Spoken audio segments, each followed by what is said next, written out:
Today is the last day of the year 2023. I'm making this video on 31st December year 2023. We are about to usher in the new year, the fireworks and what have you.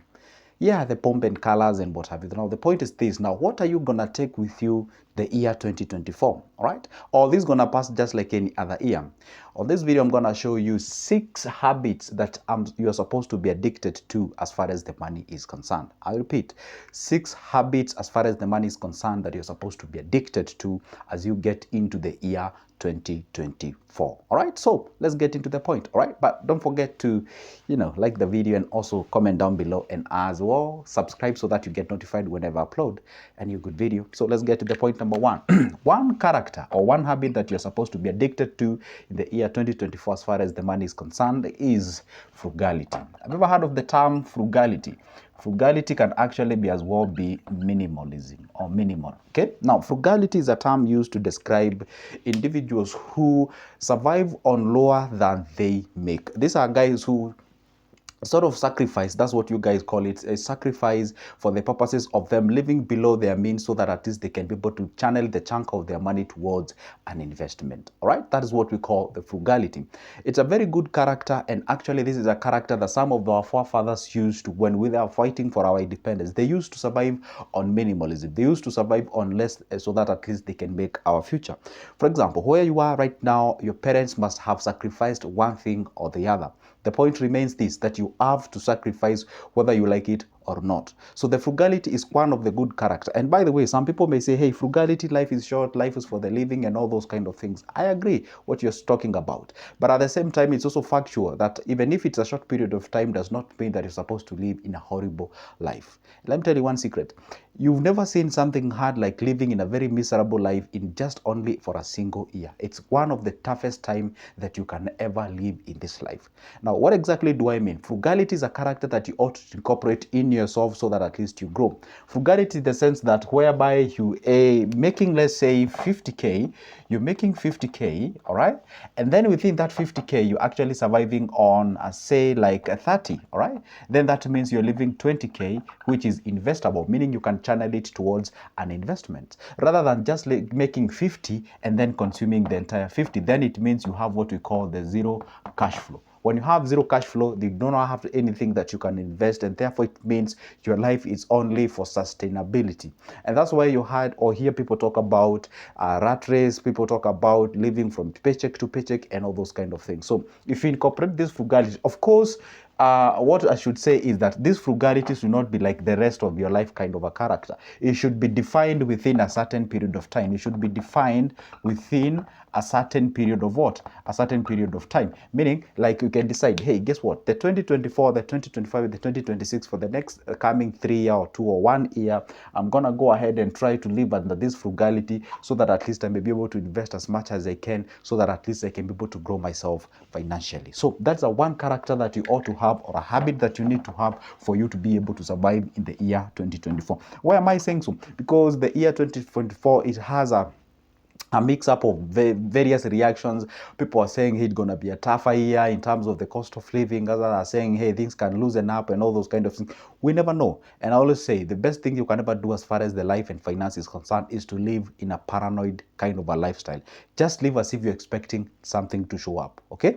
The next point is that be an observer. Be an observer. What do I mean be an observer? Be an observer in the sense that listen, look at the opportunities that surrounds you. Look at the things that are out there, things that you can be able to tap and make some money out of it. I always tell people, you cannot be able to make money. Government does. For you is to actually attract money towards your end. And I gave a very nice analogy of a very big river where we all actually stand by the banks of it, and we usually go there when we are thirsty. And when I say thirsty here, I mean in respect to the money.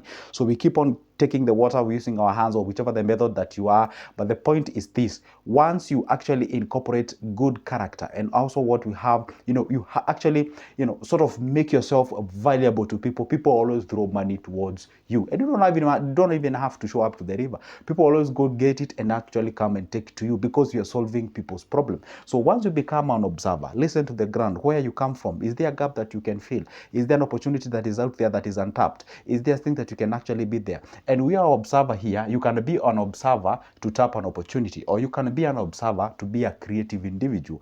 All right, because when you become a creative, you actually identify a thing that you can be able to do so that can solve people's problem. What do I mean? With respect to businesses, for example, you come from an area whereby you realize these people are walking way far for them to actually do what? For them to actually acquire a certain service. So if you can bring those services on board, then rest assured you'll be able to make something at the end of the day. All right, so be an observer. The second point, after now being an observer, you're supposed to be a partaker. What do I mean? So you can just observe, see an opportunity, you don't take any action. And these people who usually don't even take any action after seeing an opportunity, they are people who are paranoid in the sense that with respect to investment, there are people who actually play over safe. There are people who usually, hey, do not take any action. They just get motivated. They become hyped, and then after some time, they just drop it. They forget about it. So once you become an observer, see an opportunity somewhere, go ahead and be a partaker of that specific opportunity. And when it comes to be a partaker of the opportunity, it is good to also involve yourself with people who are actually winning, people who are actually on the same vision as you. That is the point that you're supposed to use or incorporate that can actually function way better in life. Now, the point is this: the partaker and observer, they kind of join hands together so that at least you can be able to tap that opportunity and grow yourself to the next level. Now, the other point after the being a partaker is being a maker. A maker here in the sense that you actually know the various ways and means on how you can actually go ahead and make money out there. And I always tell people, well, I know I've used the term make, but the point here is to attract money out there. But you have to prove to people that you're valuable enough so that at least they can be able to entrust you, so that at least they can be able to assign you with the responsibilities, so that at the end of the day, they can be able to pay you, and they are ready to part ways with the money that they have in their pocket. So once you become a maker is this kind of an individual who, no matter the kind of a storm that is actually presented, they always see opportunities deep inside of it. But if you be somewhere and also play what we call the victim mentality, you play what we call the scarcity mentality, you are out there, you believe, like, hey, money is a limited commodity. You're out there thinking like, hey, guess what? I'm poor because of the government. I'm poor because of my parents. I'm poor because of where I was born from. I'm poor because I'm a male. I'm poor because I'm a lady. See, when you actually look for all the things that surrounds you to justify your situation, you ain't gonna make any decision. You're gonna just stay there stuck. You're actually spoiling your mentality to a point whereby even progressing is the hardest thing. I remember back then when I finished campus or the university, so to speak, I used to have this kind of mentality whereby I used to think like, hey, you should know, guys, jobs are limited here, you should support me. I used to think like everyone is responsible of my life, and I used to have a very tough time, and even to a point whereby I even think like people don't even love me or those kind of things.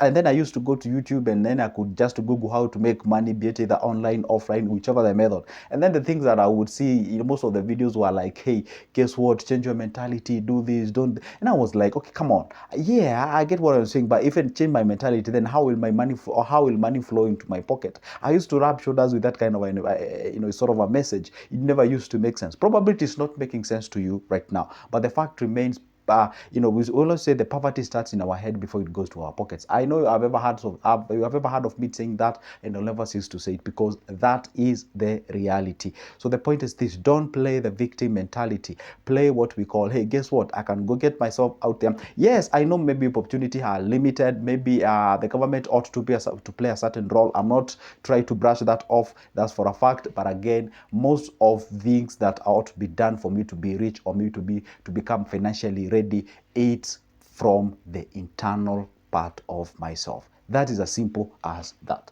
The second last one is about being a planner. Being a planner, this is where a little bit time must be taken. You see, a planner here, we say it's most of the budget is the way how you organize yourself. You need to organize yourself. And when you say organize yourself here, we can mean you organize your money, and also you can organize your time. So those are two things that you ought to organize them. Because hey, I know people may work towards organizing their money, but they don't do so when it comes to time. Time is a very factor. Remember one thing, although I always tell people is make sure that at least the amount of money is not confined within the parameters of time, but time is a factor that also determines how much you can be able to make at the end of the day. So the point is this: being a planner is knowing exactly what are your expenses, what are your incomes, okay?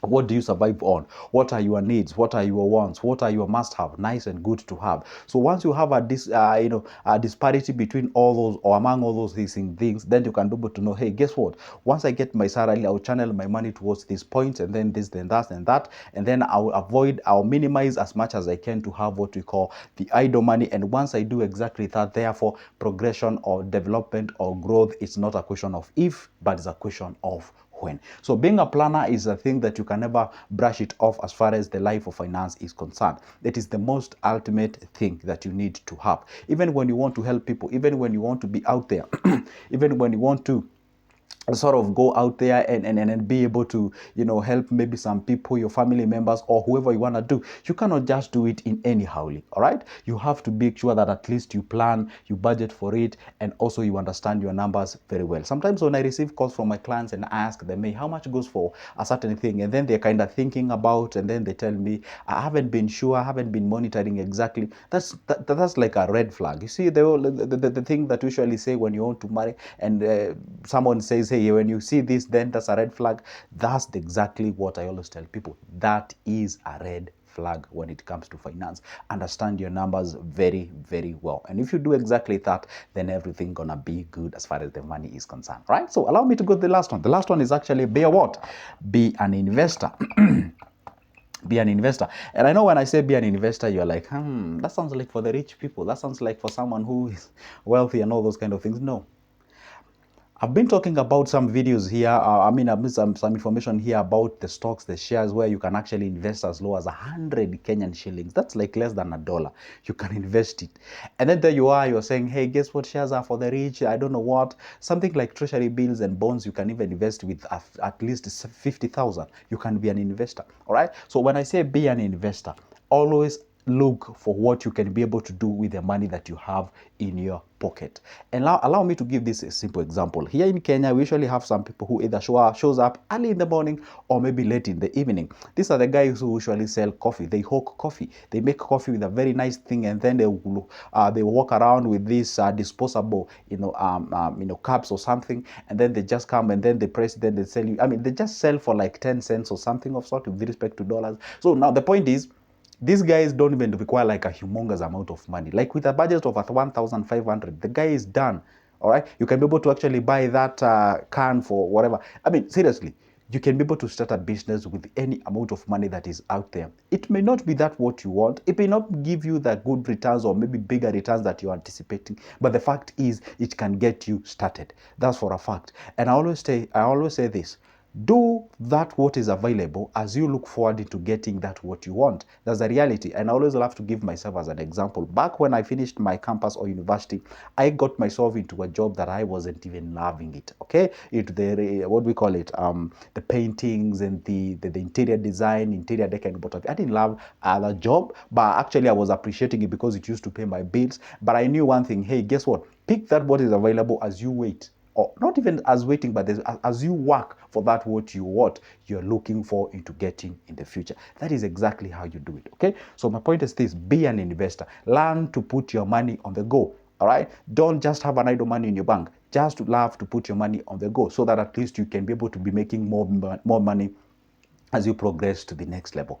Guess what, guys? That point of me being an investor, it's a point that I've been talking about like each and every time, and I dare promise you, by God's grace, I'll be able to be making it throughout the time, so that at least we can be of help to each other. And how the only way you can do so that you don't miss any of my good video is to subscribe to this channel, and also pick my number. If you'd like to have a conversation with me, pick my number from the description of this specific video, and let's have a discussion with you. For now, it's a goodbye, and see you in the next one.